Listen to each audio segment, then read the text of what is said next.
마지막 주 예배 참석하신 모든 분들 진심으로 환영하고 또 축복합니다. 이 시간 계신 자리에서 잠시 일어나셔서 저 앞뒤로 이렇게 고백하기 원합니다. 하나님께서는 실수가 없으십니다. 함께 고백하며 찾아가시고 교제하는 시간 갖기 원합니다.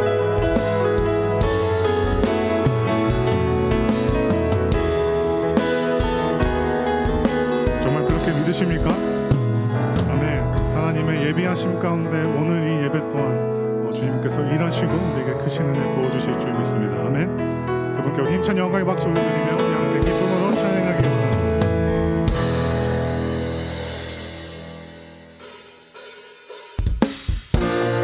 힘찬 박수와 함께 이 시간 가운데 영광 받으실 그 주님의 이름만을 찬양하며 높이기 원합니다.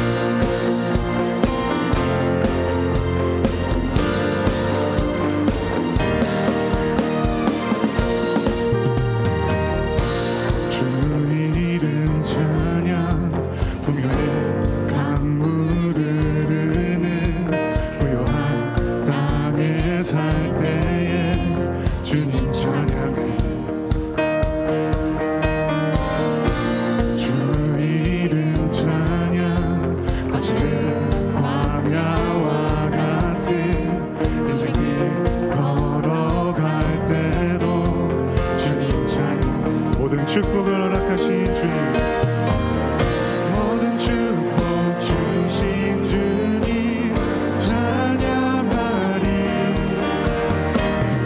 어느 날이 다가와도 나 외치리. 주의 이름을 찬양해. 주의 이름을 찬양해.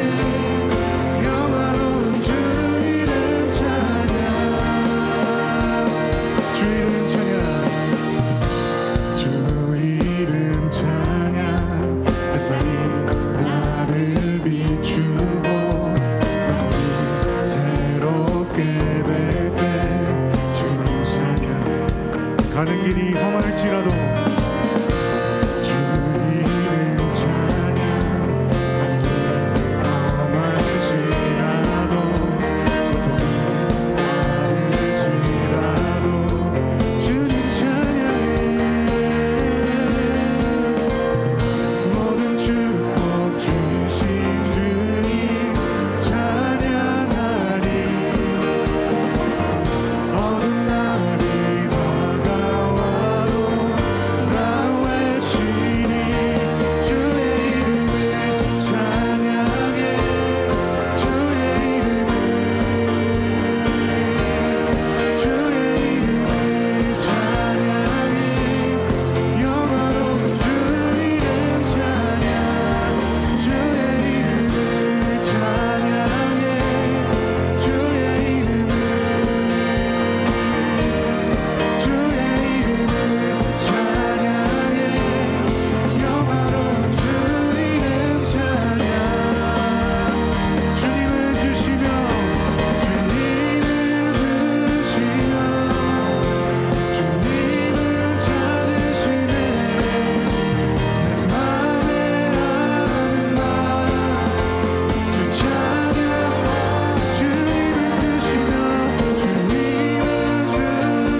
힘찬 목소리로 주의 이름을 찬양해. 영화로운 주 이름 찬양. 주의 이름을 찬양해. 주의 이름을 찬양해.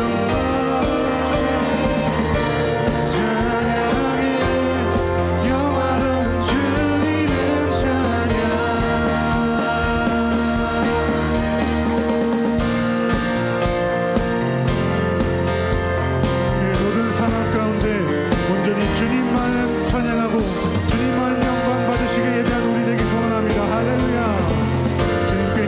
박수 올려드립시다.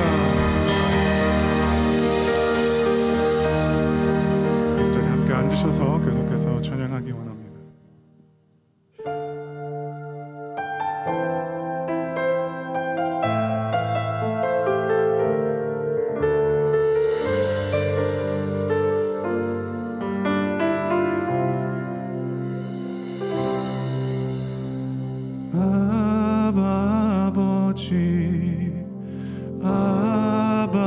아버지 나를 안으시고 바라보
목자시니 내게 부족함이 없으리로다. 그가 나를 푸른 풀밭에 누이시며 쉴 만한 물가로 인도하시는도다. 내 영혼을 소생시키시고 자기 이름을 위하여 의의 길로 인도하시는도다. 내가 사망의 음침한 골짜기로 다닐지라도 해를 두려워하지 않을 것은 주께서 나와 함께 하심이라. 주의 지팡이와 막대기가 나를 안위하시나이다. 주께서 내 원수의 목전에서 내게 상을 차려주시고 기름을 머리에 부으셨으니 내 잔이 넘치나이다. 내 평생의 선하심과 인자하심이 반드시 나를 따르리니 내가 여호와의 집에 영원히 살리로다. 사랑과 은혜가 풍성하신 하나님 아버지 감사합니다. 모든 것이 하나님의 은혜임을 고백합니다. 7년이라는 시간을 달려오게 하신 것도 또 잠시 멈춰야 하는 이 시간을 허락하신 것조차 모두 은혜임을 고백합니다. 이신일 목사님이라는 통로를 통해 한 영혼 된 우리를 찾아오신 예수 그리스도의 회복이 있었듯이 그 한 영혼 된 목사님 주님께서 더 친밀히 함께 하시고 위로하셔서 오직 예수 그리스도 안에서만 누려지는 잠든 평강과 회복이 있게 하여 주시옵소서. 주님, 사람의 생각으로 어찌 하나님의 계획과 이끄심을 감히 다 헤아리겠습니까?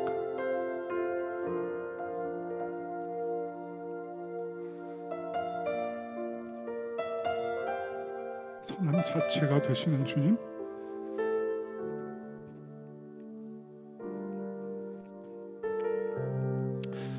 모든 것의 주관자 되시는 하나님을 신뢰합니다. 우리를 아시고 우리를 이해하시며 도우시고 힘주시는 아버지 안에 은혜로 끊임없이 예배하는 귀한 아미크스 되게 하여 주시옵소서. 예배 실용을 주님 앞에 맡겨드리오며 감사드리며 예수님의 이름으로 기도드렸습니다.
주는 위대하며 능력이 많으시도다. 그의 지혜에 무궁하며 인자는 영원하도다. 상한 자들을 고치시며 상처를 싸매시고 별들의 수를 세시며 이름을 붙이셨도다. 그렇습니다, 여러분. 우리의 하나님이 이러한 분이십니다. 그 별들의 수조차 세시며 이름을 붙이시는 하나님께서 우리에게 이 시간, 이 상황, 이 인원으로 모여 예배하게 하신 그 분명한 이유가 있는 줄 믿습니다. 그 하나님만을 신뢰할 수 있는 우리가 되기 원합니다. 우리 마음속에, 우리 생각에 느껴지고 기억나는 것들을 묵상하는 것이 아니라 이 시간 그 말씀 가운데 선포되고 예수 그리스도의 은혜로 허락되는 것들만을 신뢰하며 의지하며 나아가는 이 귀한 예배가 되게 하여 주시옵소서. 그 간절한 마음으로 이 시간 함께 기도하며 나아갔으면 좋겠습니다.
사랑의 하나님, 주님의 은혜와 사랑으로 하나된 우리가 같이 모여 예배드릴 수 있게 하여 주심 감사드립니다.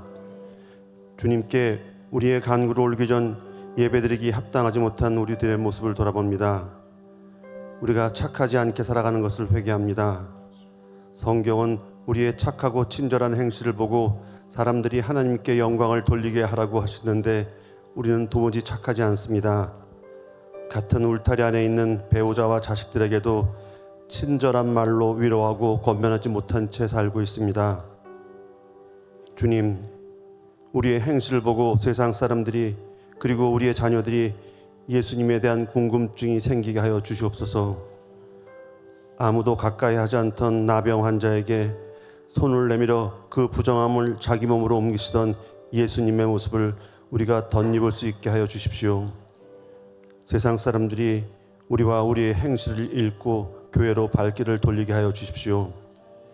오늘 예배를 위하여 기도드립니다. 우리가 드린 이 한 시간의 예배가 목숨을 건 예배가 될 수 있게 하여 주시고 목사님의 말씀에 소리내어 반응하는 우리 성도들이 될 수 있도록 하여 주십시오. 다음 주 토요일에 저희 선교팀이 코스타리카로 향합니다. 주님, 선교라는 이름으로 저희가 살 수 있는 일이 아무것도 없음을 고백합니다. 단지 주님이 허락하신 겸손한 마음을 가지고 하나님께서 선교지에서 행하신 일, 또 어떻게 일하고 계신지 발견할 수 있게 해주십시오. 선교팀들의 건강과 안전을 지켜주십시오. 오늘 중고등부 로킨이 진행됩니다.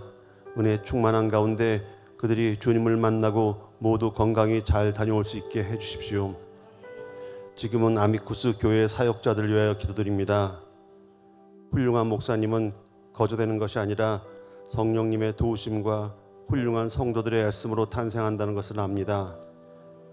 우리 모두 훌륭한 성도가 되려는 욕심을 갖게 하여 주십시오. 사역자들과 성도들이 서로 선한 영향력을 끼쳐가며 아름다운 아미쿠스 교회를 일구어 갈 수 있게 해주십시오. 어느 사역자든 아미쿠스 교회를 거쳐가면 하나님과 믿는 이들에게 진실한 칭찬을 듣는 1등 목회자가 되실 수 있다는 비전을 우리 스스로 갖게 하여 주십시오. 마지막으로 이신일 담임 목사님을 위해 기도드립니다. 어렵게 시작한 안식의 시간 속에서 극도로 나빠진 육신의 건강이 회복되고 하나님의 평강 속에서 충분한 리차지가 이루어지게 하여 주십시오.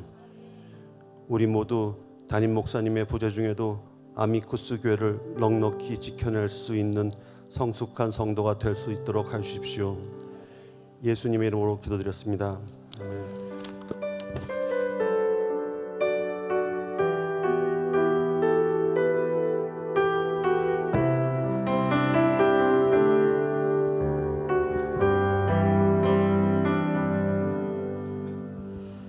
할렐루야. 네, 오늘 제 복장이 조금 가볍죠? 네, 어떤 분은 제가 입고 있는 이 옷을 보고 담임 목사님 안 계신다고 자기 멋대로 하는구나 그렇게 생각하는 분도 혹시 계실까봐 말씀드리면요, 나름의 사정이 있어서 이렇게 입은 겁니다. 그 나름의 사정은 조금 있다가 알게 되실 텐데 정말 그런 것 같아요. 저뿐만 아니라 여기 계신 모든 분들이 다 나름의 사정이 있으신 분들일 겁니다. 그 나름의 사정을 깊이 한 분 한 분이 다 이해해주고 보다듬어주고 그랬으면 좋겠습니다. 그러한 의미로 오늘은 특별히 고개를 끄덕이며 나름의 사정이 있으시군요, 그렇게 한번 인사하면 좋겠습니다. 나름의 사정이 있으시군요. 네. 고개 끄덕여 달라고 했다고 이렇게 흘겨보면서 나름의 사정이 있으시군요, 이런 분은 없으시죠? 네, 깊이 나름의 사정이 있으시군요. 네, 그렇게 넓은 마음으로 이해하고 사랑하고 보듬어가는 우리 아미쿠스 공동체 되기를 주님의 이름으로 축복합니다. 오늘 이 시간 우리 아미쿠스 교회에 방문해 주신 귀한 성도님들 계셔서 환영하는 시간 갖도록 하겠습니다. 먼저 김은혜 집사님의 부모님 되시는 김대경 목사님, 이인숙 사모님 저희 교회 방문해 주셨습니다. 여기 앞자리에 계시거든요. 네, 감사합니다. 그리고 켈리황 집사님의 이모님 되시는 원영식 목사님, 원춘호 사모님 또 저희 교회 방문해 주셨습니다. 네, 저쪽에 계시는데요. 네, 다시 한번 환영의 박수 부탁드리겠습니다. 감사합니다. 네, 이번에는 아직 저희 교회 등록하지는 않으신 분입니다. 그러나 몇 주 동안 저희 교회에서 함께 예배드리고 계신 박은영 성도님의 남편분 되시는 이관열 성도님 멀리 한국에서 방문해 주셨습니다. 큰 박수로 환영해 주시면 감사하겠습니다. 감사합니다. 네, 캐나다에서도 오셨고 LA에서도 오셨고 그리고 한국에서도 오셨는데, 네, 오늘 우리 교회 방문해 주신 모든 성도님들 목사님들 향하여 축복의 찬양 부르고 환영하도록 하겠습니다. 하나님의 귀한 자녀 환영합니다.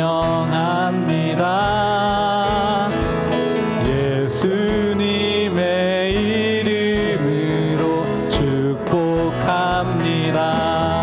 우리 주 안에 친구 되어 복음으로 살아가며 당신 안에 예수님의 사랑이 넘쳐. 다시 한번 찬양합니다. 서로 축복하며 하나님의 귀한 자녀 환영합니다.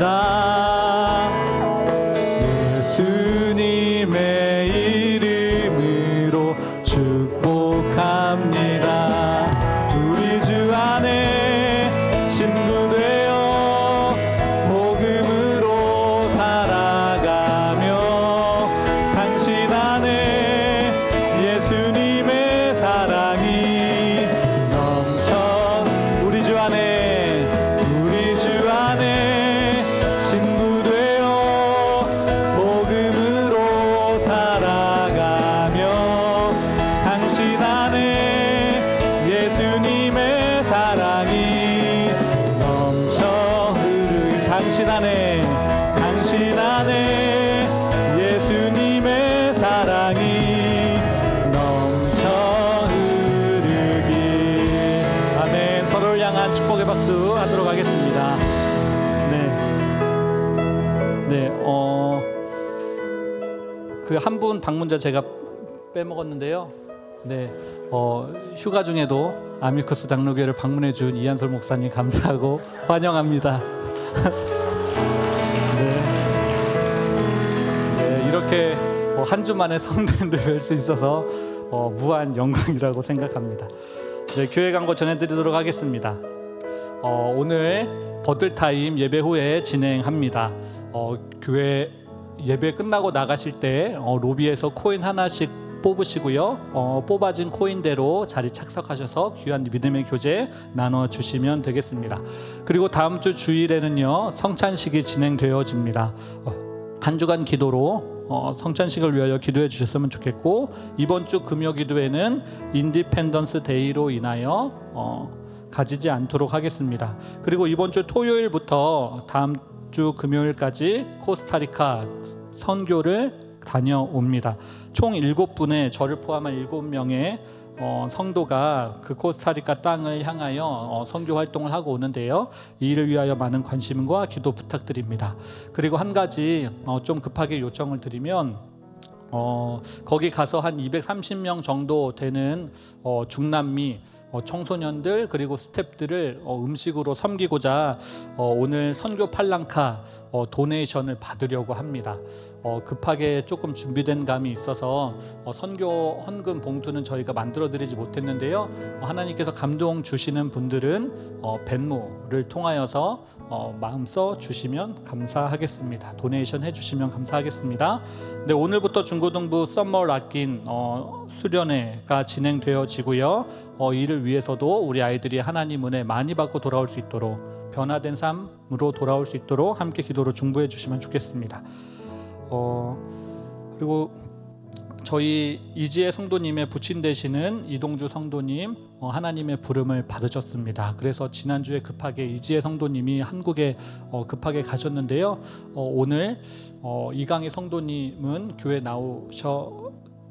나오시게 되셨습니다. 그래서 위로의 말씀 전해주시고, 네, 그렇게 함께 한국에서 가족들과 이 시간을 보내고 있는 이지혜 성도님을 위해서도 함께 기도해 주시면 감사하겠습니다. 그리고 마지막으로 목사님 안식월 중에 계십니다. 목사님이 이 안식월 잘 보내셔서 은혜 가운데 잘 보내시고, 그리고 그 시간들을 통하여서 영과 육이 온전히 잘 회복되어질 수 있도록 이를 위하여 마지막으로 기도 부탁드리겠습니다. 오늘 간식은 한준 장로님 가정에서 섬겨주셨습니다. 감사히 잘 먹겠다는 의미로 감사의 박수 한번 드리도록 하겠습니다. 감사합니다. 네, 이제 그 코스타리카를 향하여 이번 주 금요일에 떠나게 될 우리 선교팀을 앞으로 모시고요. 함께 찬양 그 특송 준비해 주셨다고 하는데요. 특송 듣고 함께 기도하는 시간 갖도록 하겠습니다. 다 함께 박수로 한번 환영해 주시면 감사하겠습니다. 네, 앞으로 나올 때까지 네, 계속해서 박수 부탁드립니다.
코스타리카 단기 선교팀에서 다시 한번 격려와 축복의 박수 우리 하겠습니다. 일단 선교팀 우리 아랫단으로 내려와 주시겠습니까?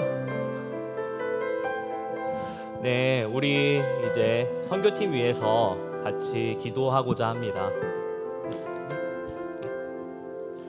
코스타리카 단기 선교팀 기도 제목입니다. 우리 화면을 보면서 같이 기도해 주시면 좋겠는데요. 첫 번째, 이번 선교를 통하여 코스타리카 영적인 회복과 부흥이 있도록. 두 번째, 각 지역에서 모여든 청소년 참가자들 성령 충만받고 다음 세대 리더 세워질 수 있도록 영적 리더 이한솔 목사님, 통역 남상훈 지사님 영간의 강건함으로 사역 감당하시도록 선교팀 가정과 직장 비즈니스 하나님께서 지켜주시고, 또한 우리 아미쿠스 교회 선교 사역의 확장과 복음 사역 위해서 기도해 주시면 좋겠습니다. 우리 이 시간 잠시 우리 마음 모아서 우리 한 마음으로 합심하여 이 시간 기도하면 좋겠습니다. 우리 선교팀 위하여서 우리 축복하며 파송하는 그런 기도 같이 올려드리면 좋겠습니다. 기도하시겠습니다. 하나님 아버지, 은혜와 사랑 감사드립니다. 주님께서 기뻐하시는 뜻 따라서 저희가 우리 이렇게 코스타리카 단기 선교팀을 이렇게 파송하게 됩니다. 하나님의 선교를 통해서 코스타리카의 영적인 회복과 부흥이 일어나도록 주님 도와주시고 함께해 주옵소서.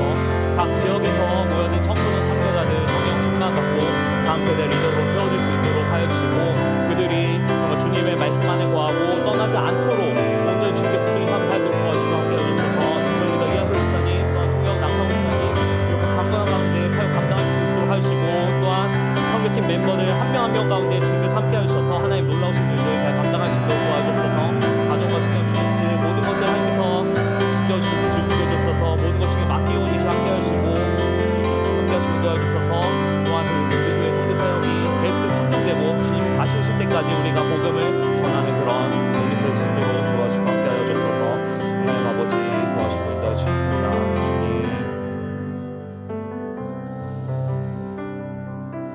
하나님 아버지 은혜 사랑 감사드립니다. 우리 아미쿠스 장로교회가 코스타리카 단기 선교팀을 파송합니다.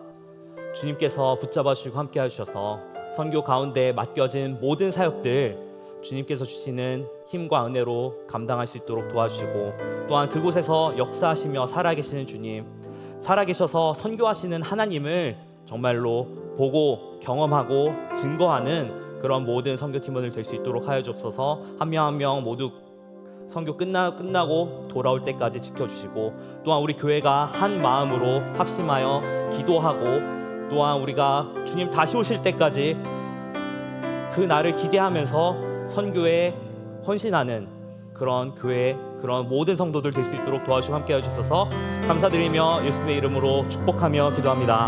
아멘. 자, 우리 다시 한번 박수하겠습니다. 모두 축복합니다.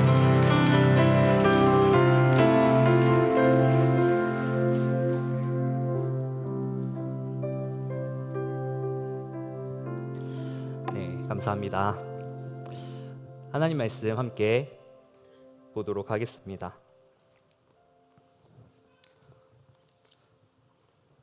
오늘 함께 보실 하나님 말씀은 구약 성경 다니엘서 6장 1절부터 15절까지의 말씀입니다.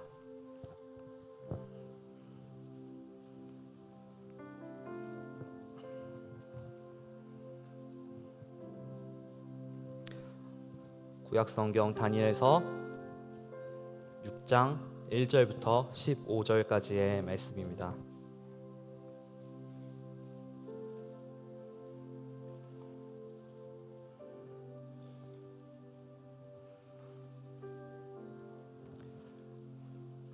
네, 다 찾으신 줄 알고 우리 한 절씩 돌아가면서 교독하겠습니다. 1절입니다. 다리오가 자기의 뜻대로 고관 120명을 세워 전국을 통치하게 하고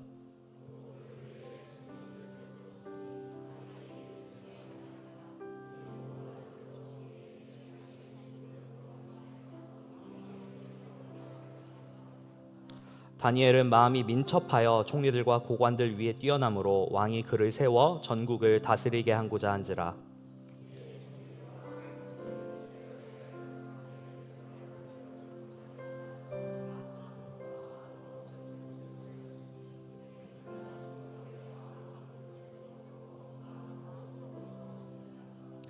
그들이 이르되 이 다니엘은 그 하나님의 율법에서 근거를 찾지 못하면 그를 고발할 수 없으리라 하고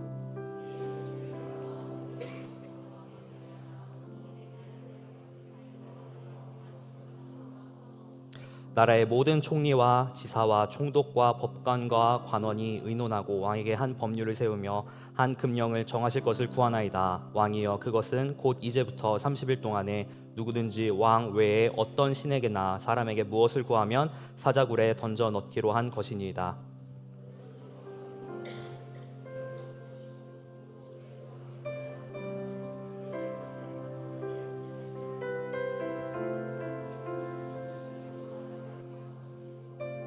이에 다리오 왕이 조서에 왕의 도장을 찍어 금령을 내니라.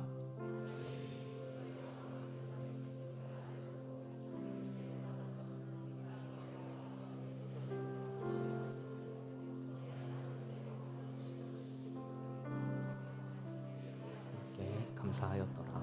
그 무리들이 모여서 다니엘이 자기 하나님 앞에 기도하며 간구하는 것을 발견하고 그들이 나아가서 왕의 금령에 관하여 왕께 아뢰되 왕이여 왕이 이미 금령에 왕의 도장을 찍어서 이제부터 30일 동안에는 누구든지 왕 외에 어떤 신에게나 사람에게 구하면 사자굴에 던져 넣기로 하지 아니하였나이까 하나니 왕이 대답하이르되 이 일이 확실하니 사사에 고치지 못하는 규례니라 하는지라.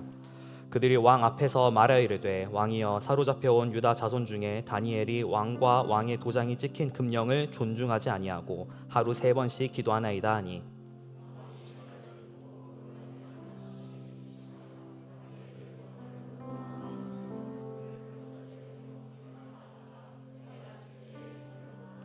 (15절) 같이 읽겠습니다. 그 무리 또 모여 왕에게로 나아가서 왕께 말하되 왕이여 메대와 바사의 규례를 아시거니와 왕께서 세우신 금령과 법도는 고치지 못할 것이니이다 하니 아멘. 잠시 기도하겠습니다. 하나님 아버지 은혜와 사랑을 감사드립니다. 주님을 사모하여 우리가 예배로서 나아왔습니다. 주님의 말씀을 이 시간 대할 때 전하는 자나 듣는 자나 주님의 성령이 붙잡아 주셔서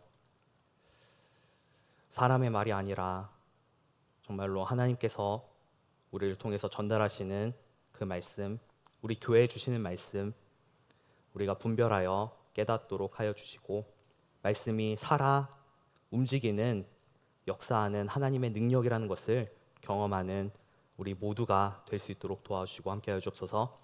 감사드리며 예수님의 이름으로 기도합니다. 아멘.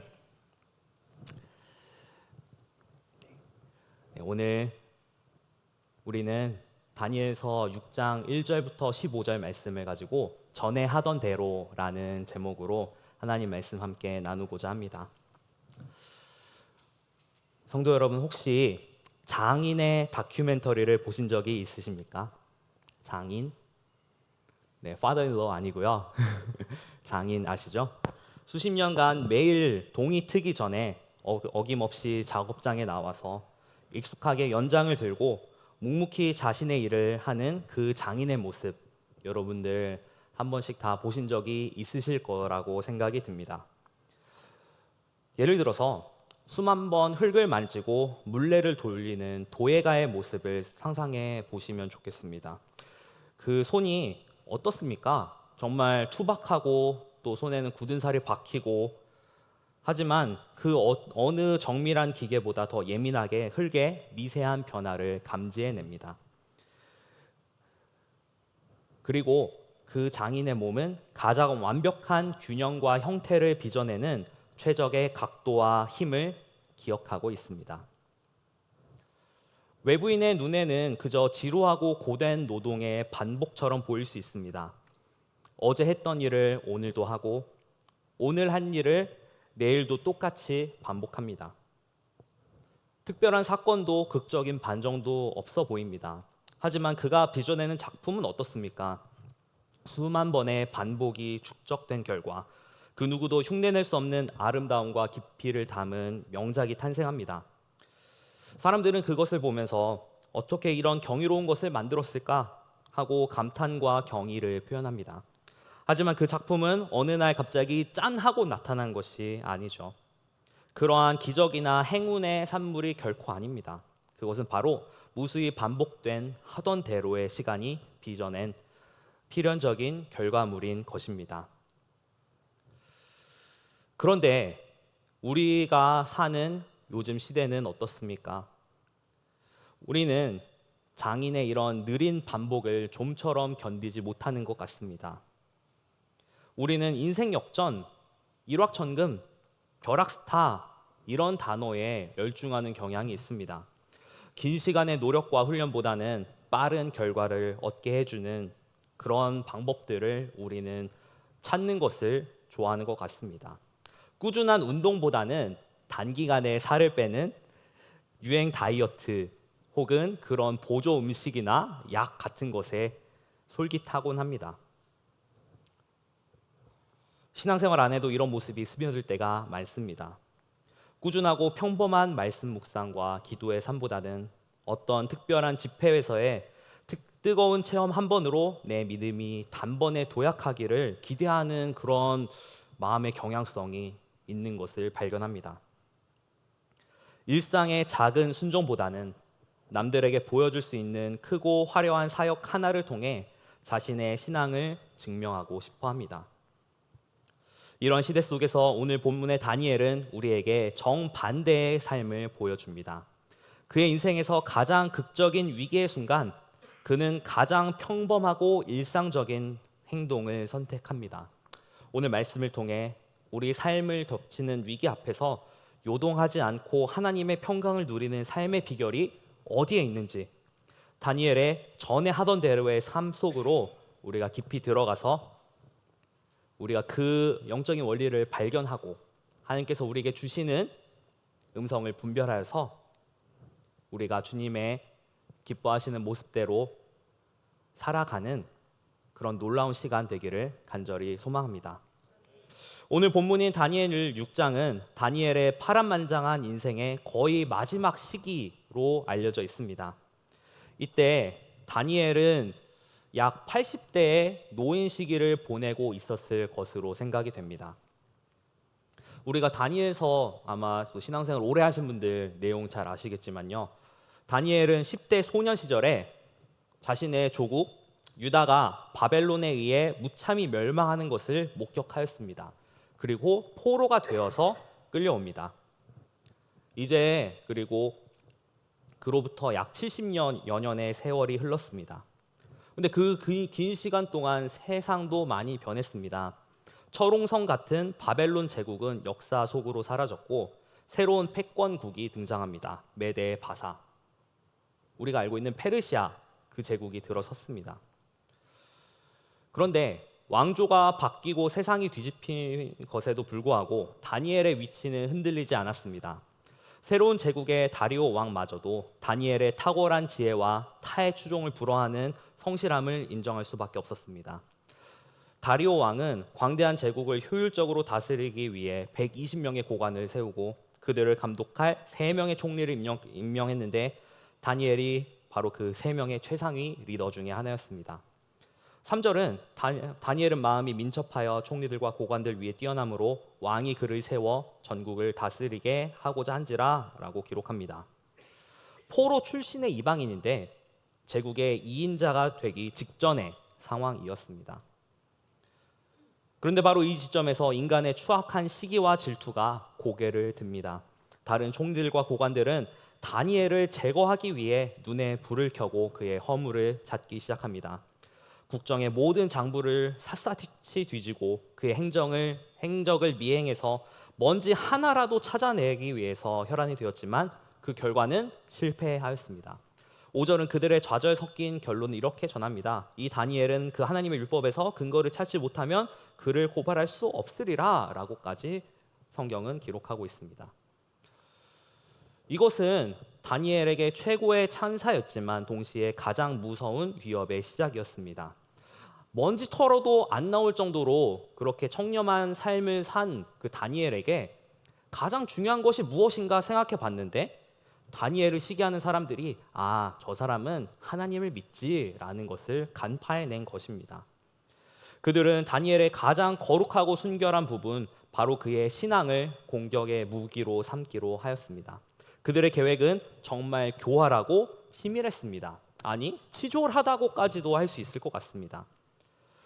그래서 우리가 본문에서 읽었듯이 왕의 자존심과 권위를 한껏 부추기면서 왕이 그 큰 제국의 왕인데 앞으로 30일 동안 왕 외에 어떤 신이나 사람에게 무엇을 구하면 그 사람을 사자굴에 던져 넣자라는 법령을 제안합니다. 이 법은 다리오 왕에게는 자신의 권위를 제국 전체에게 각인시킬 좋은 기회처럼 보였을 것입니다. 더구나 이 제국의 법은 한 번 왕의 도장이 빵 찍히면 왕 자신도 철회할 수 없는 굉장한 힘을 지녔습니다. 그들은 다니엘의 신앙적 정체성, 제국의 법, 그리고 왕의 자존심을 정면으로 충돌시키려 빼도 박도 못하는 완벽한 함정을 만든 것입니다. 이 법령에 왕의 도장이 찍혔습니다. 이제 30일 동안 다니엘이 하나님께 기도하는 모습이 발각되는 순간 그는 굶주린 사자들의 먹이가 될 운명이었습니다. 이것이 오늘 우리가 마주한 한 노년의 신앙인이 맞닥뜨린 절체절명의 위기입니다. 이 숨막히는 상황 속에서 다니엘이 보여준 반응을 통해 오늘을 사는 우리에게 주시는 우리에게 주님께서 주시는 중요한 메시지를 깊이 묵상하고자 합니다. 다니엘의 믿음의 모습을 보면서 저는 이렇게 정리하고 싶습니다. 믿음은 완제품이 아니라 그리스도 안에서 빚어가는 과정입니다.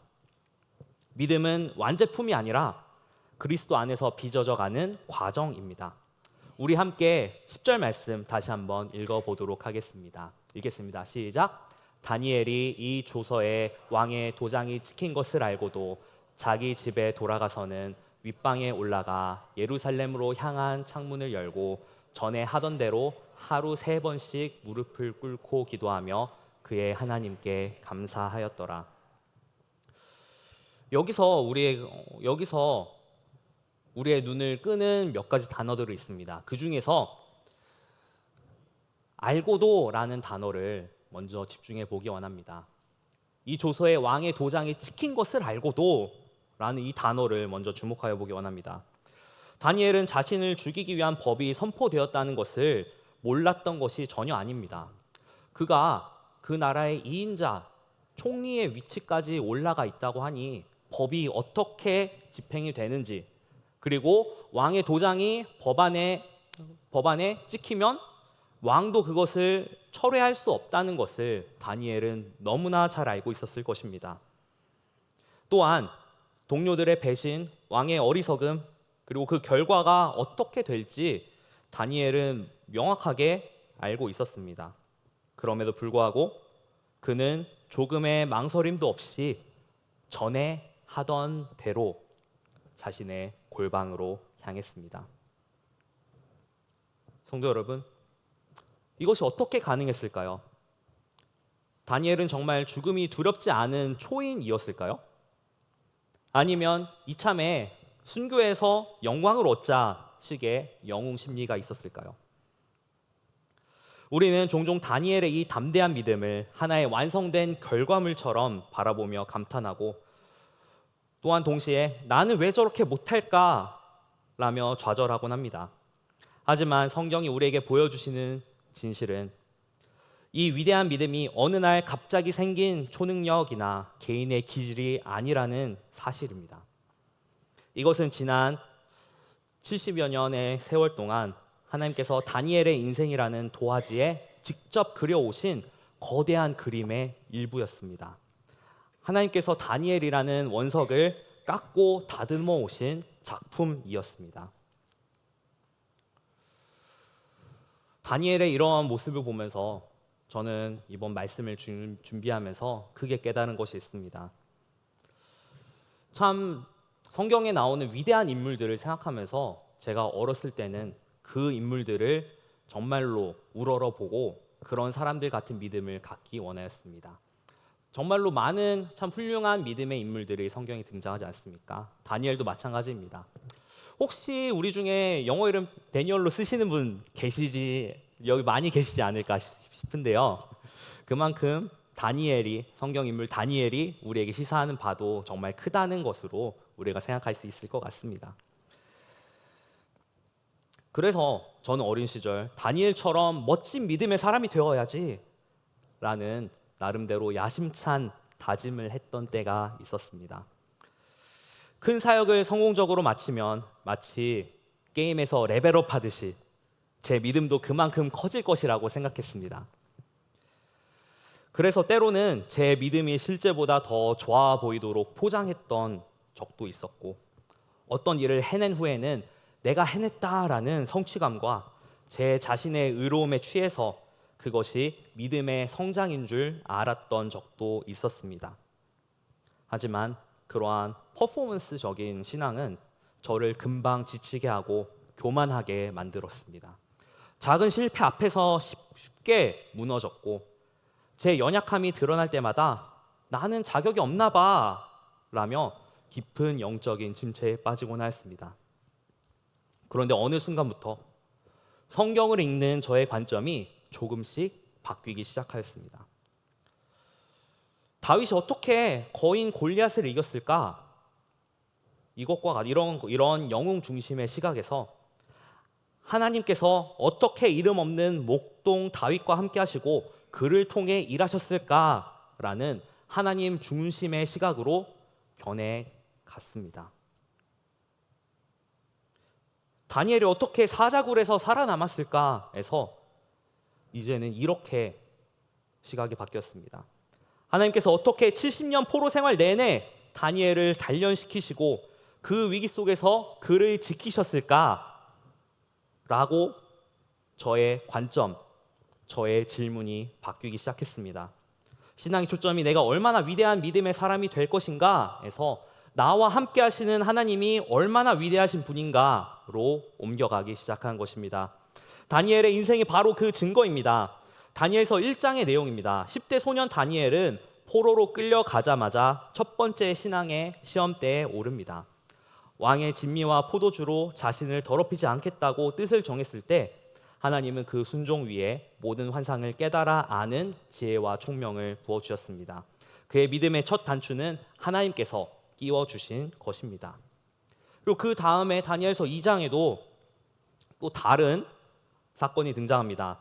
바벨론의 모든 박사와 술객이 풀지 못하는 느부갓네살 왕의 꿈 때문에 모두가 죽을 위기에 처해져 있었을 때 다니엘은 하나님께 기도할 시간을 요청합니다. 그리고 친구들과 함께 하늘에 계신 하나님이 이 은밀한 일에 대하여 불쌍히 여기사라고 기도했을 때 하나님 그 꿈의 비밀을 보여주시고 그와 온 지혜자들을 구원하셨습니다. 다니엘은 기도를 통해 역사하시는 하나님을 생생하게 경험한 것입니다. 그래서 다니엘의 믿음은 다니엘 그 자신도 그 자신이 위대해 보였지만 아니요, 그게 아니라 그의 전생에 걸쳐 위대하신 하나님과 동행하는 그 속에서 경험적으로 축적된 것, 이것이 다니엘의 믿음으로 나타난 것입니다. 마치 토기장이의 손에 굳은 살이 박이듯이 그의 영혼에는 수많은 위기 속에서 건져주신 하나님의 신실하심에 대한 기억의 굳은 살이 박혀져 있던 것입니다. 그는 하나님이 어떤 분이신지를 머리가 아닌 온 삶으로 알고 있었습니다. 그렇기에 지금의 위협 앞에도 왕 아닌 다른 신에게 기도하면 사자굴에 던져진다는 그 위협 앞에서도 그 위협보다 크신 하나님을 신뢰하며 전에 하던 대로 나아갈 수 있었던 것입니다. 이것이 바로 우리 기독교 신학에서 말하는 성화입니다. 성화, 거룩해져 가는 것. 우리의 삶에 찾아오는 여러 우여곡절과 위기들은 우리를 좌절시키기 위한 장애물이 아니라 우리를 빚어가시는 하나님의 신실한 손길이며 우리가 그 하나님을 더 깊이 알아갈 기회인 것입니다. 그런데 성도 여러분, 오늘 저와 여러분에게는 다니엘에게는 없었던 더욱더 놀랍고 확실한 은혜가 있습니다. 다니엘 너무나 위대해 보이고 너무나 훌륭해 보이는 사람이지만 성경은 그들보다도 우리가 나은 것이 있다라고 말합니다. 무엇입니까?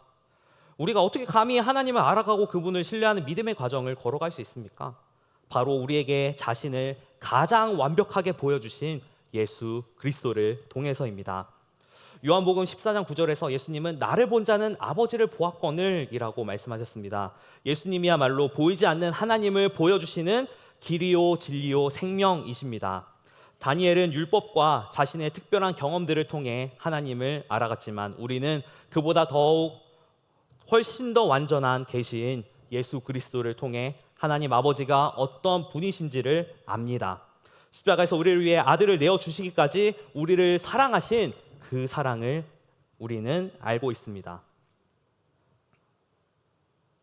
따라서 우리의 신앙 여정의 목표는 단순히 다니엘처럼 되어보자, 다니엘처럼 살아보자 라는 자기 수련에 있는 것이 아닙니다. 우리의 목표는 그리스도 예수 안에 있는 나 자신을 날마다 발견하고 그분과의 연합을 누리는 것입니다. 우리의 믿음은 다니엘처럼 되려는 나의 노력에 근거하는 것이 아니라 이미 모든 것을 이루신 그리스도의 신실하심에 뿌리를 내리는 것입니다. 그럴 때 우리는 나의 연약함에도 불구하고 하나님을 신뢰하는 자리로 나아갈 수 있습니다. 사랑하는 성도 여러분, 오늘 우리의 믿음은 어디에 뿌리 내리고 있습니까? 나의 노력과 결심입니까? 아니면 십자가에서 모든 것을 이루신 예수 그리스도의 신실하심입니까? 말로만 예수님 의지한다고 하지만 우리가 하나님 말씀을 더 깊이 묵상하고 하나님 앞으로 하나님께 우리가 드리는 삶을 살 때 우리는 아직도 너무나 내 노력으로 내 의로움으로 감당하려고 하는 것을 우리는 발견합니다. 하지만 그럴수록 우리가 예수님을 더 붙잡고 우리를 온전케 하시는 예수님을 바라보면서 나아갈 수 있으면 좋겠습니다. 더 강하고 멋진 믿음을 주세요 라고 기도하기 전에 오늘도 내 안에 계신 예수님을 통해 하나님 아버지를 더 깊이 알게 해주세요 라고 기도하는 저와 모든 성도 여러분들 되시기를 소망합니다. 이제 다니엘의 기도의 태도와 내용에 더 깊이 주목해 보기 원합니다. 10절은 그가 기도하며 그의 하나님께 감사하였더라 라고 기록하고 있습니다. 참 놀랍지 않습니까? 한편으로는 비현실적으로 들리기까지 합니다. 지금은 감사가 나올 상황이 전혀 아닙니다. 자신을 모함한 동료들에 대한 분노, 왕에 대한 원망, 죽음에 대한 두려움, 이런 것들이 가득 차야 정상입니다. 이런 상황에서 보통 사람이라면 어떻게 반응하겠습니까? 하나님, 이 억울한 상황에서 저를 제발 건져주십시오. 저 악인들의 계략을 물리쳐 주시고 저 악인들이 다시는 얼씬도 못하게 해 주십시오 라고 부르짖지 않겠습니까? 물론 다니엘도 이런 기도를 안 드렸다는 보장은 없습니다.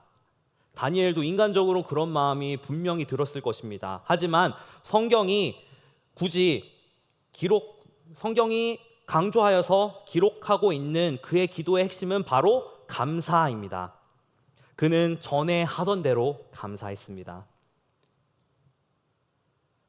그런데 이 말도 안 되는 상황에서 하나님께 감사로 기도를 올려드리는 이 다니엘의 모습을 통해서 한 신약 성경의 말씀이 생각났습니다. 마치 수백 년 후 예수님의 그 은혜의 복음을 전하기 위해 많은 지역을 돌아다니다가 감옥에 갇힌 사도 바울이 빌립보 교회를 향해 쓴 편지의 내용 그대로 살아내는 것이 다니엘의 모습이구나 라는 것을 발견하였습니다. 우리 함께 빌립보서 4장 6절과 7절 말씀 함께 읽도록 하겠습니다. 우리 같이 읽겠습니다. 시작. 아무것도 염려하지 말고 다만 모든 일에 기도와 간구로 너희 구할 것을 감사함으로 하나님께 아뢰라. 그리하면 모든 지각에 뛰어난 하나님의 평강이 그리스도 예수 안에서 너희 마음과 생각을 지키시리라. 아멘. 사도 바울은 이 말씀에서 염려의 완벽한 해독제로, 완벽한 해결책, 솔루션으로 감사를 말하고 있습니다. 왜 하필 감사일까요? 우리가 감사한다는 말을 많이 사용합니다. 특히나 우리가 또 이민사회 살아가면서 보면 감사를 우리가 언어적으로도 많이 표현하는 것 같아요. 그런 감사하는 것이 또 우리가 일상화되어 있기도 하고요. 그런데 성경에서 말하는 감사는 거기에 지나는 것이 아니라 우리의 시선을 문제에서 하나님께로 옮기는 것이 감사다라고 말하고 있습니다. 감사는 우리의 시선을 문제에서 하나님께로 옮겨준다라고 성경은 가르치고 있습니다. 다니엘의 눈앞에 사자굴이라는 문제를 바라보면 염려가 우리를 삼킵니다. 이 문제 앞에서 아무것도 할 수 없는 나 자신, 절망적인 상황에 있는 나 자신을 바라보면 두려움과 절망이 밀려옵니다. 그러나 포로 생활 70년 동안 나를 지키시고 지금도 살아 역사하시는 하나님을 바라보면 우리 입술에는, 다니엘의 입술에는, 그리고 우리 입술에는 감사가 터져 나올 수밖에 없습니다. 다니엘의 기도를 더 들여다보면 좋겠습니다. 그는 예루살렘으로 향한 창문을 열고 기도했습니다. 왜 굳이 창문을 열었을까요? 목숨이 위태로운 상황이니 창문을 닫고 조용히 기도할 수도 있었을 텐데 왜 다니엘은 이런 선택을 했을까요? 그런데 다니엘에게 열린 창문은 단순한 창문, 환기하기 위해서 여는 창문이 아니었습니다. 그것은 바로 그의 정체성과 희망의 선포였습니다. 다니엘은 자신이 누구인지 분명히 알았습니다. 나는 비록 이 페르시아의 총리이지만 나의 본향은 저 예루살렘이며 나는 영원하신 하나님의 백성입니다 라는 것을 다니엘은 이것으로 표현했습니다. 또한 그것은 하나님의 약속에 대한 신뢰였습니다. 예루살렘은 파괴되었지만 하나님께서 그곳을 회복시키실 것이라는 약속을 붙드는 믿음의 행위로서 그는 창문을 열고 전에 하던 대로 하나님께 기도한 것입니다. 또한 그것은 누가 나의 진짜 왕인가에 대한 충성의 서약이었습니다. 세상의 왕 다리오가 아니라 하늘의 왕 하나님께 나의 모든 것을 바친다는 예배의 행위였습니다. 이렇게 그의 감사는 과거에 대한 회고 그리고 미래에 대한 소망, 이 두 가지의 뿌리를 두고 있었습니다. 하나님께서 지금까지 지키신 은혜, 그리고 하나님께서 반드시 회복시킬 약속, 이 두 가지의 뿌리를 두고 있었습니다. 그렇기에 현재의 위기가 그의 감사를 빼앗아 갈 수 없었던 것입니다. 그렇기 때문에 그 결과가 무엇입니까? 빌립보서 4장 7절의 약속 그대로입니다. 모든 지각에 뛰어난 하나님의 평강이 너희 마음과 생각을 지키시리라. 지각이 뛰어나다라는 것은 인간의 이성과 상식으로는 도저히 이해할 수 없는 이라는 뜻입니다. 세상 사람들의 눈으로 보면 다니엘은 지금쯤 공포에 떨며 살려달라고 애원해야 하지 마땅합니다. 하지만 그의 마음에는 세상이 이해할 수도 없는 하늘의 평강, 즉 샬롬이 가득했습니다. 우리 주 예수님께서는 요한복음 14장 27절을 통해서 이렇게 말씀하십니다. 평안을 너희에게 끼치노니 곧 나의 평안을 너희에게 주노라. 내가 너희에게 주는 것은 세상이 주는 것과 같지 아니하리라. 너희는 마음에 근심하지도 말고 두려워하지도 말라. 이 말씀을 통해 우리는 주님이 주시는 평안의 속성을 알 수가 있습니다. 그것은 세상의 것과 다릅니다. 세상으로부터 오는 것이 아니라 하늘로부터 오는 것입니다.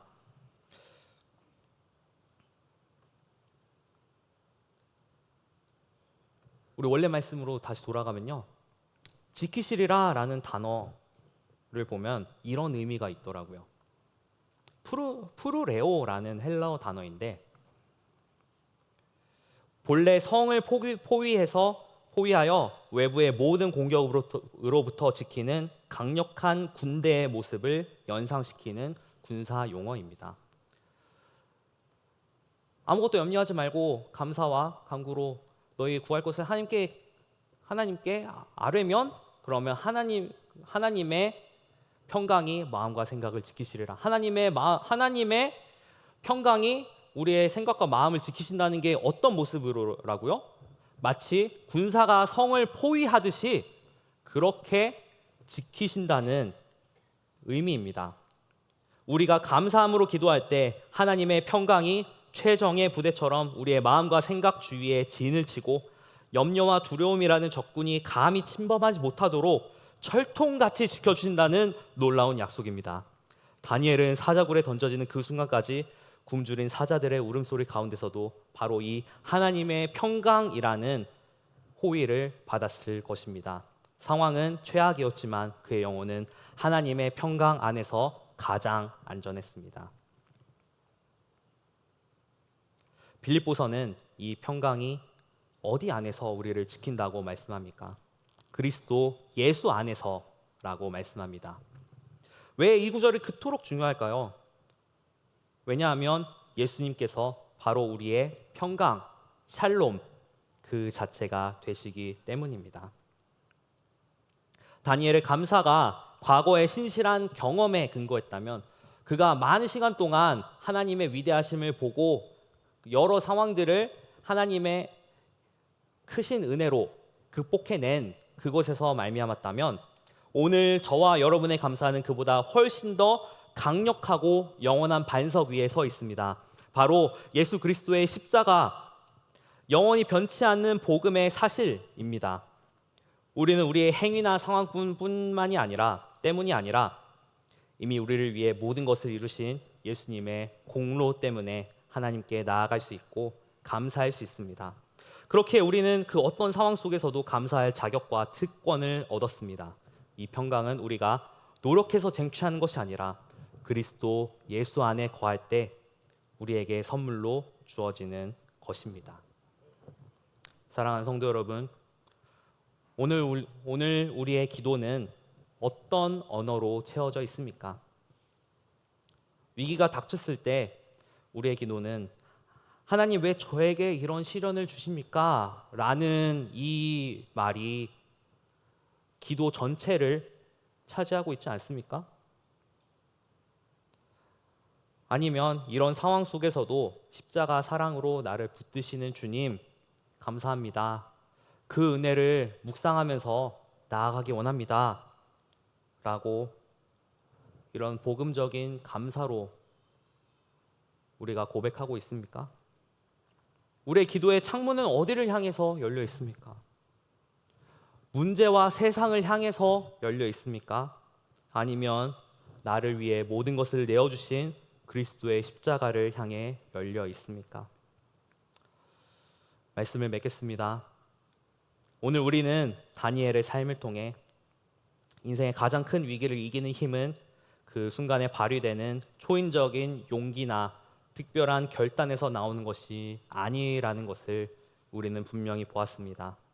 그 힘은 위기가 오기 훨씬 이전부터 평범하고 반복적인 일상 속에서 꾸준히 자기 자신을 하나님께 드리기에 힘써온 하나님과의 관계에서 나옵니다. 그 관계를 짓는 두 개의 기둥은 이것이었습니다. 나의 믿음은 내가 만드는 것이 아니라 하나님께서 빚어가시는 과정이라는 것을 신뢰하는 것입니다. 또한 그 과정의 핵심 동력은 감사함으로 드리는 꾸준한 기도, 즉 전에 하던 대로의 거룩한 습관입니다. 처음에 서두에 나누었던 그 장인 이야기로 돌아가 보겠습니다. 그 장인이 토기장이가 수만 번의 반복을 통해서 명작을 만들어내는 것, 그것을 생각해 보면 하나님께서 우리를 어떻게 빚어가시는지를 우리는 깨달을 수 있습니다. 전에 하던 대로 드리는 우리의 평범한 기도, 일상에서의 순종을 통해서 바로 그리스도를 닮아가는 명작으로 우리를 빚어가시는 줄로 믿습니다. 사자굴이라는 인생의 위기는 그동안 하나님께서 우리를 어떻게 빚어오시는지를 세상 앞에 드러내는 전시회와도 같습니다. 다니엘의 인생에서요.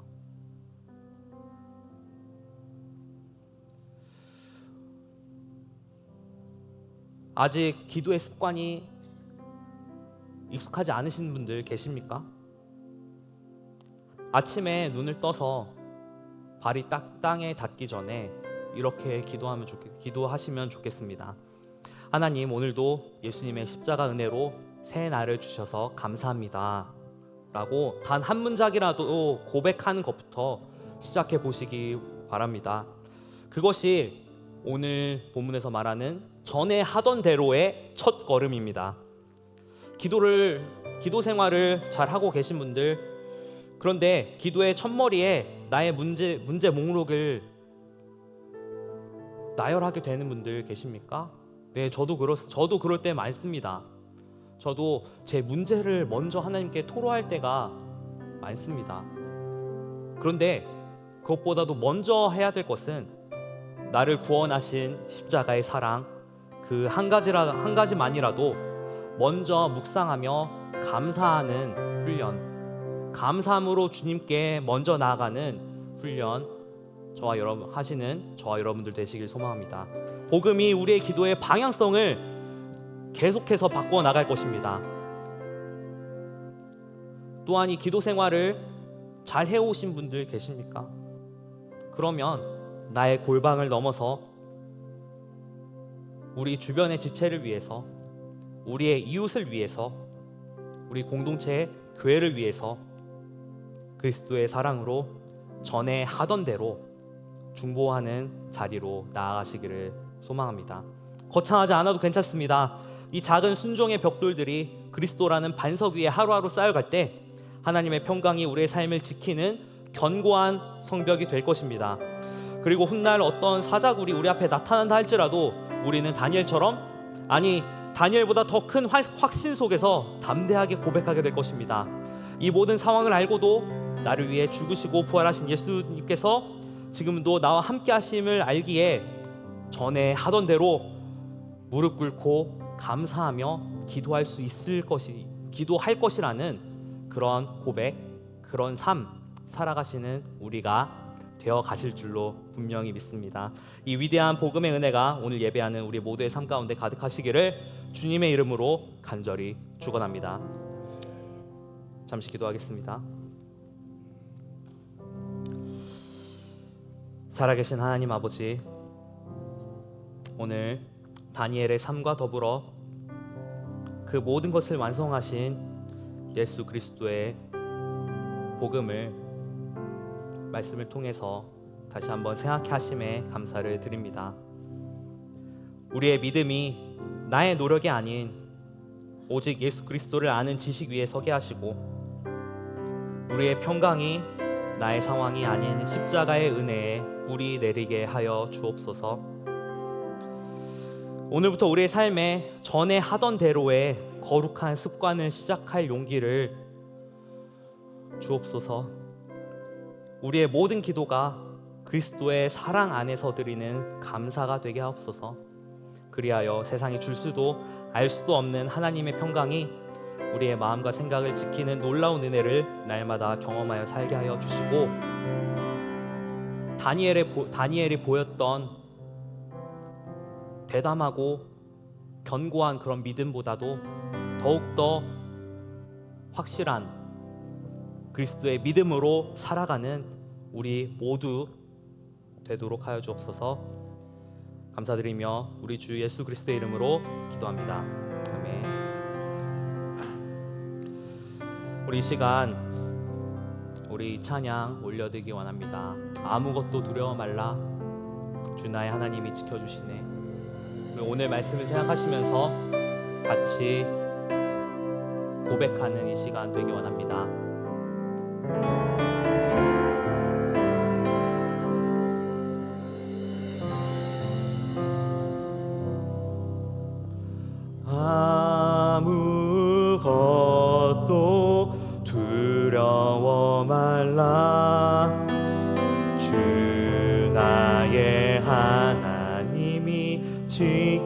지켜주시네. 놀라지 마라, 겁내지 마라. 주님 나를 지켜주시네. 아무것도 두려워 말라.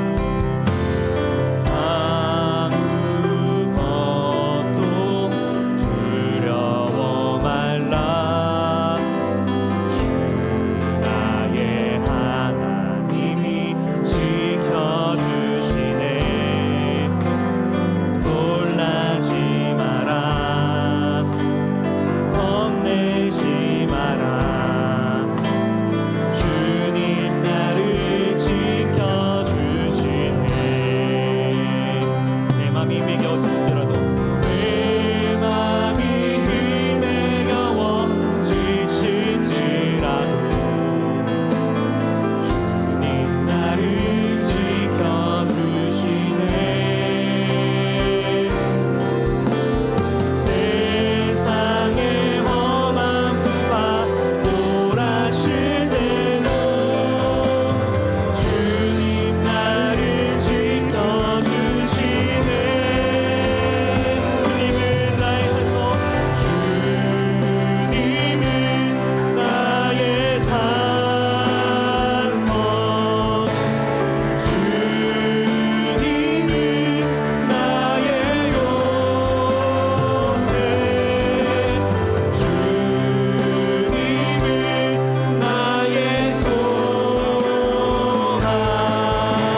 번만 기도하겠습니다. 오늘 말씀을 생각하면서 주님께서 주시는 도전이 있습니다. 다니엘은 전에 하던 대로 그렇게 하나님께 자기 자신을 드리기에 힘써 왔습니다. 한 번뿐만이 아니라 그의 평생에 걸쳐서 그렇게 자기 자신을 드려왔을 때 하나님께서 살아 역사하신다는 것을 경험하였습니다. 사랑하는 성도 여러분, 우리가 듣는 하나님의 말씀, 우리가 보는 하나님의 말씀이 정말로 우리에게 살아 역사하시는 말씀이라는 것을 경험하기 원한다면 우리 자신을 날마다 하나님 앞에 드려야 합니다. 그리고 이렇게 고백하면 이렇게 기도하면 좋겠습니다. 하나님 아버지, 우리가 전에 하던 대로 우리 자신을 하나님께 드리기 원하오니 주님께서 받아주시고 정말 주님과 동행하는 날마다의 삶 되도록 하여 주옵소서. 그런 우리 개인, 우리 공동체, 우리 가정, 우리 삶의 모든 영역들, 그리고 우리 교회 되도록 하여 주옵소서. 우리 같이 말씀 생각하시면서 잠시 기도하겠습니다. 하나님 아버지, 우리를 주님께 드리기 원합니다. 하나님 아버지, 우리의 삶을 주님께 드리기 원하니 하나님 아버지, 우리를 붙잡아주시고 아버지 앞에 주셔서 우리를 주님 앞에 드릴 때 살아계신 주님을 분명히 경험할 수 있다는 것을, 살아 역사하신 주님을 경험하는 것을 아버지 우리가 정말 경험하도록 하여 주셔서 그것을 경험하는 우리 모든 성도들, 우리 모든 교회, 우리 가정, 우리 모든 사람 되도록 하여 주옵소서. 우리가 그 말씀 의지하면서 나아갑니다. 하나님 아버지, 살아 역사하신 주님 바라보게 합니다. 우리 어떠함이 아니라 하나님의 선하심과 하나님의 전능하심 바라보며 나아가오니 아버지 함께 하시고 우리를 붙잡으시고 하여 주옵소서. 주님 인도하여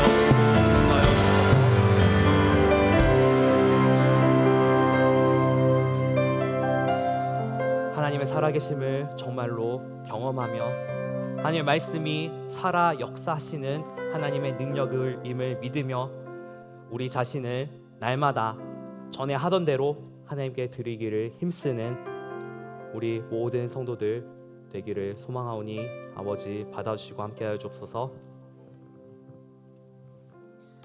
이제는 우리를 위해 친히 죽음의 구덩이로 들어가사 사망 권세를 이기시고 부활의 첫 열매 되신 우리 주 예수 그리스도의 은혜와 날마다의 삶 속에서 우리를 자녀 삼으시고 신실하게 빚어가시는 하나님 아버지의 끝없는 사랑과 우리의 기도가 원망이 아닌 감사가 되게 하시고 우리 마음이 두려움이 아닌 평강의 집에 되도록 지키시고 인도하시는 성령 하나님의 동행하심이 오늘 예배를 통해 받은 말씀을 붙들고 각자의 삶으로 돌아가서 세상의 방식이 아닌 전에 하던 대로의 믿음의 길을 걸어가기 소망하는 이 자리에 모인 모든 사랑하는 성도들 머리 위에, 그리고 그들의 모든 기도와 가정과 일터 위에 지금으로부터 영원히 함께 하시기를 간절히 축원하옵나이다. 아멘.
수고하셨습니다.